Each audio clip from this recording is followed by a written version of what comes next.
Hello friends, आप देख रहे हैं आपका चैनल शेयर बाजार विद आयुष। और दोस्तों, बात करेंगे इस वीडियो में बाजार के बारे में, अपकमिंग वीक के बारे में। अपकमिंग वीक दोस्तों मार्केट का कैसा रहता हुआ देखने को मिल सकता है, वो कौन से इवेंट्स है जिसके ऊपर हमको मेनली फोकस करना है।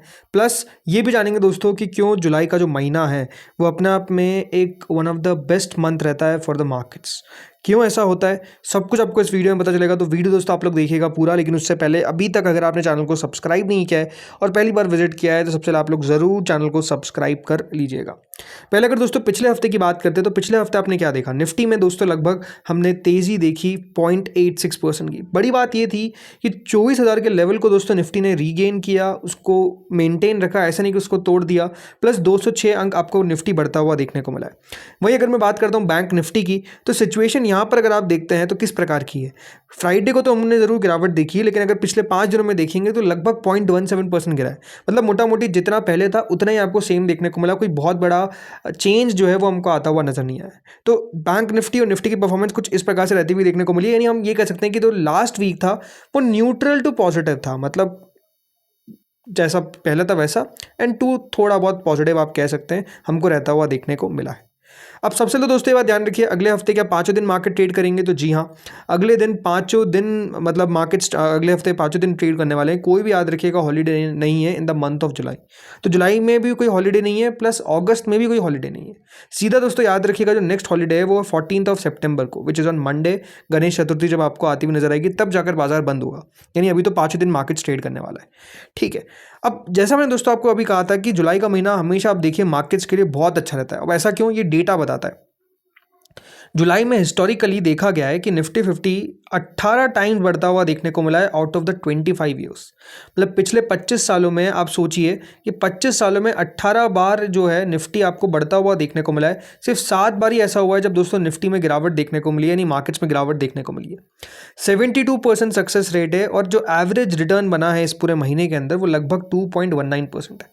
इस तरीके का दोस्तों महीना जो है वो निफ्टी का रहता है। किसका? जुलाई का। क्यों रहता है इसके पीछे के भी देखिए रीजंस है। लाइक फर्स्ट क्वार्टर के नंबर्स आपको आना शुरू हो जाते हैं, तो नो डाउट दोस्तों मार्केट के लिए बहुत इंपॉर्टेंट होता है, बिकॉज साल के पहले नंबर्स है तो कंपनी परफॉर्मेंस किस प्रकार का कर रही है वो मार्केट्स बहुत क्रिटिकली दिखता है, एंड वो मेजरली अच्छा रहता है। प्लस मानसून का आपको पता है यहाँ पर शुरुआत हो जाता है, तो मानसून का भी याद रखिएगा एक इम्पैक्ट जो है वो हमको पड़ता हुआ देखने को मिलता है। एंड एक और चीज़ हो सकती है दोस्तों, यहाँ पर जो इंस्टीट्यूशन का पैसा है वो भी नो डाउट आपको चेंज होता हुआ देखने को मिलता है, नई स्ट्रैटेजी के थ्रू जो है वो लगाया जाता है। तो इसलिए जुलाई का महीना जैसे मैंने कहा ऑन एन एवरेज हमको बहुत अच्छा देखने को मिलता है। अब सवाल ये उठता है कि ये वाला जो जुलाई का महीना है वो किस प्रकार का रहता है, क्योंकि Q1 अर्निंग्स अब ये बात ध्यान रखिए आना शुरू हो जाएगी।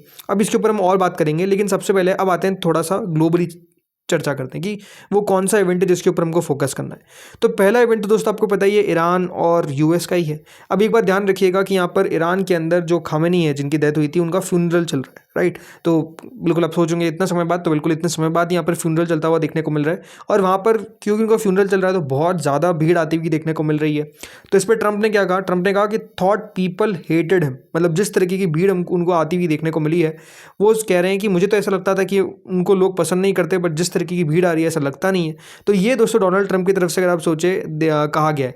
यूएस प्रेसिडेंट ने थ्रेटन किया है to eliminate Iranians with strike but refrain to keep negotiations possible. Trump stated both sides pause talks and agreed not to attack during Ali Khamenei funeral week. मतलब उन्होंने साफ कहा है कि जो दोनों साइड है, ईरान की भी और यूएस की भी, उन्होंने साफ कहा है कि अभी बातचीत जो है वो पॉज रहेगी। मतलब बातचीत अभी इसमें नहीं होगी, क्योंकि ये जो पूरा हफ्ता है ये फ्यूनरल वीक की तरह मनाया जा रहा है। ये जो फ्यूनरल है याद रखिए 4 जुलाई को शुरू हो गया था और 9 जुलाई को आपको ख़त्म होता हुआ देखने को मिलेगा। तो 9 July is the last date. अब बात क्या है दोस्तों यहाँ पर कि बताया जा रहा है कि जो अगली बातचीत है वो इस्लामाबाद में होती हुई देखने को मिलेगी, और 11 जुलाई को ये जो बातचीत है ये शुरू हो सकती है बिटवीन यूएस एंड ईरान। मतलब आप सोचिए कि जो टॉक्स है वो 11 जुलाई को आपको शुरू होती हुई देखने को मिलेगी अगले बार, और कहाँ होती हुई नजर आएगी? पाकिस्तान के अंदर जो इस्लामाबाद है वहाँ पर ही जो बातचीत है ये दोनों दोस्तों आपको करते हुए देखने को मिल सकते हैं। सो नो डाउट मार्केट्स के लिए अगर देखा जाए तो इस हफ्ते कोई बहुत बड़ा नेगेटिव न्यूज़ आना ईरान की तरफ से पॉसिबल नहीं है, बिकॉज 10 जुलाई को बाजार बंद हो जाएंगे, मतलब इस हफ्ता खत्म हो जाएगा। और 11 जुलाई से अगर बातचीत शुरू होगी भी देन तो हम कह सकते हैं कि फिर कुछ पता चलेगा, तो फिर अगले हफ्ते के लिए हम उस पर रिएक्शन देंगे। अभी आप समझ के चलिए नो न्यूज़ और गुड न्यूज़, मतलब कोई भी अगर नेगेटिव न्यूज़ नहीं आती है, फिर कोई भी न्यूज़ भी नहीं आती है तो भी वो बाजार के लिए अच्छा है, बिकॉज आप समझिए कि इस खबरों पे मार्केट का रिएक्शन ज़्यादा देखने को मिलता है। तो खबर ही अगर नहीं आएगी तो रिएक्शन क्या ही देखने को मिलेगा। अच्छी बात क्या है दोस्तों, जो कच्चा तेल है लगातार आपको यहाँ पर मेंटेन रखा हुआ है $75 के नीचे। ब्रेंट क्रूड आप देखिए $72 पर है, विच इज़ 0.45% अप। वहीं WTI क्रूड तो $70 के नीचे जा चुका है। तो बात समझने वाली क्या है, बात समझने वाली ये है कि दोस्तों जब तक कच्चा तेल $70 के आप नीचे चला जाता है, फिर $70 के आसपास भी रहता है, $80 के लेवल को टच नहीं करता है, $90 के लेवल को टच नहीं करता है, $70 पे मैनेजेबल है। बिकॉज पहले तो हमने 100 से ऊपर देख लिया ना। प्लस WTI क्रूड को अगर आप देखेंगे, अगर ये नीचे आता हुआ दिख रहा है तो WTI के साथ ब्रेंट भी आपको नीचे आता हुआ देखने को मिलेगा ही। तो कच्चा तेल जब तक नीचे है तब तक दोस्तों बढ़िया है, तब तक अगर आप देखेंगे तो मार्केट्स के लिए पॉजिटिव है। एंड आप समझिए कि इसका इंपैक्ट हमारे कहाँ पे हुआ है, रुपये पे। जो रुपया लग रहा था हमको $100 जाता हुआ देखने को मिलेगा, रुपया ने अगर आप देखेंगे तो गेन किया है अभी। तो मतलब रुपया जो है वो आपको खराब नहीं, अच्छा परफॉर्म करता हुआ देखने को मिला है। इस हफ्ते ज़रूर थोड़ा सा हमको वापस से मतलब जो पिछला हफ्ता था रुपया थोड़ा सा वीक हुआ, बट मेजरली वो जो 97 98 के आसपास जाने का उम्मीद लग रहा था, 100 का लेवल का टच होने का उम्मीद लग रहा था, वो अभी आप कह सकते हैं कि जो खतरा है वो दूर जा चुका है, राइट। तो लेट्स सी यहाँ पर कि रुपया इस हफ्ते और किस तरीके से ट्रेड करता है। इसके अलावा दोस्तों हमको फोकस किस पे करना है, जैसे मैंने कहा इंपॉर्टेंट है Q1 नंबर्स। देखिए इस हफ्ते से आपको फर्स्ट क्वार्टर की अर्निंग्स जो है वो आना शुरू हो जाएगी, जिसमें TCS है, DMart है, LTM है, जो अपने नंबर्स रिपोर्ट करेंगे। TCS is going to be the most important numbers for the IT sector. IT को लेकर क्या कहा जाता है, AI को लेकर क्या कहा जाता है, डिमांड को लेकर क्या कहा जाता है, गाइडेंस को लेकर क्या कहा जाता है, ये बहुत ज़्यादा इंपॉर्टेंट होने वाला है। आप समझिए जो हमने थोड़ा सा अच्छा मूव देखा है वापस से IT के अंदर, वो अच्छा मूव सस्टेन तब करेगा जब TCS जो है वो थोड़ा सा पॉजिटिव कमेंट्री देगा, नंबर्स थोड़े से पॉजिटिव हमको आते हुए देखने को मिलेंगे, और AI को लेकर कोई नया नेगेटिव ना आ जाए। ये ना हो जाए कि रेवेन्यू गाइडेंस जो है वो कंपनी बोल रही थी कि हम घटाने वाले हैं।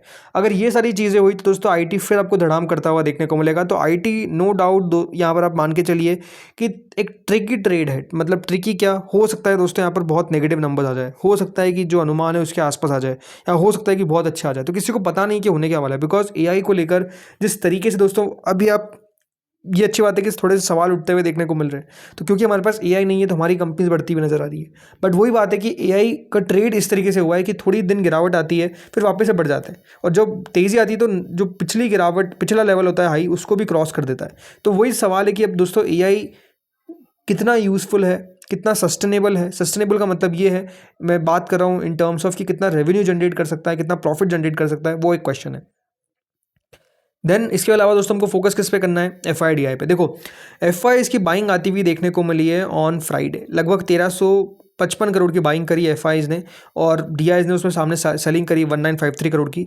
बट बात वही है कि क्या FIs इस महीने पॉजिटिव हो पाएंगे, क्योंकि अभी तक दोस्तों FIs का पैसा हमको आता हुआ देखने को नहीं मिल रहा है। जून के महीने में आप देखेंगे तो 50,000 करोड़ के लगभग सेलिंग, उससे पहले महीने में 55,000 करोड़, 70,000 करोड़, 1,00,000 करोड़। तो सेलिंग इंटेंस है, सेलिंग रुकने का नाम नहीं ले रही है। तो क्या रुक पाएगी इस हफ्ते, इस महीने, ये अपने आप में देखने वाली बात है। इसके अलावा दोस्तों कहाँ पे फोकस करना है, क्रिटिकल लेवल्स पे। देखिए निफ्टी के लिए इंपॉर्टेंट लेवल क्या है, सपोर्ट क्या है। सपोर्ट है दोस्तों 24,270 का क्लोजिंग लेवल है, 24,131 is the support, 24,044 is the support, right. इसके अलावा रेजिस्टेंस क्या है, रेजिस्टेंस है 24,411, और रेजिस्टेंस 2 है दोस्तों 24,497। मतलब आप सोचिए कि अगर ये लेवल टूट जाते हैं तो मान के चलिए निफ्टी जो है वो 24,500 तो क्रॉस करेगा ही करेगा, बट हम 24,750 से 25,000 के लेवल की तरफ बढ़ जाएंगे, और नो डाउट अचीव भी कर सकते हैं। बट नीचे में अगर मान लीजिए वापस से दोस्तों निफ्टी ने क्या किया, वो 24,131 का लेवल तोड़ दिया, या 24,044 के नीचे चला गया, तो गिरावट आएगी, गिरावट बड़ी आएगी। सेंसेक्स में भी वही लेवल चले, सेंसेक्स को छोड़ देते हैं, एक बार बैंक निफ्टी की बात करते हैं। बैंक निफ्टी देखिए 57,938 के आसपास का लेवल है, 57,554 and 57,315, these are two important supports. ऊपर में रेजिस्टेंस क्या है, 58,323 और 58,562, ये दो इंपॉर्टेंट लेवल है नीचे में सपोर्ट। ये टूटेंगे तो फिर आपको गिरावट भी जो है वो आती हुई देखने को मिलेगी, तो इनके ऊपर हमको फोकस करना है। इसके अलावा अगर मैं एक बार US मार्केट्स की बात करता हूँ तो फ्राइडे को हुआ क्या है कि जो नेस्डैक है वहाँ पर दोस्तों आपको गिरावट देखने को मिली है 0.80% की, और पिछले हफ्ते आप देखिए नेस्डैक तब भी 3% बढ़ गया। पूरी दुनिया में AI ट्रेड थोड़ा सा फेल होता हुआ देखने को मिल रहा है, बट देखिए नेस्डैक में कोई इतना बड़ा असर नहीं पड़ा। वहीं अगर आप डाउ को देखेंगे तो डाउ तो फ्राइडे को बढ़ा लगभग 1.14%, और पूरे हफ्ते के अंदर 2% की तेज़ी है। तो बात क्या है कि जैसे मैंने कहा, सवाल बस AI को लेकर है कि AI किस प्रकार से काम कर रहा है। बाकी दुनिया के बाजार में, स्पेसिफिकली हमारे का मार्केट तो अपने आप में देखिए नए हाईज पर नए हाईज मारता जा रहा है, कोई वहाँ पर दिक्कत आपको ऐसा देखने को नहीं मिल रही है। So let's see and hope for the best कि निफ्टी के लिए ये हफ्ता अच्छा हो। आप लोग बताइए कमेंट में कि आपको क्या लगता है निफ्टी का क्या टारगेट होना चाहिए? बताइए कमेंट सेक्शन में। इस वीडियो में इतना ही था। Thank you friends for watching this video.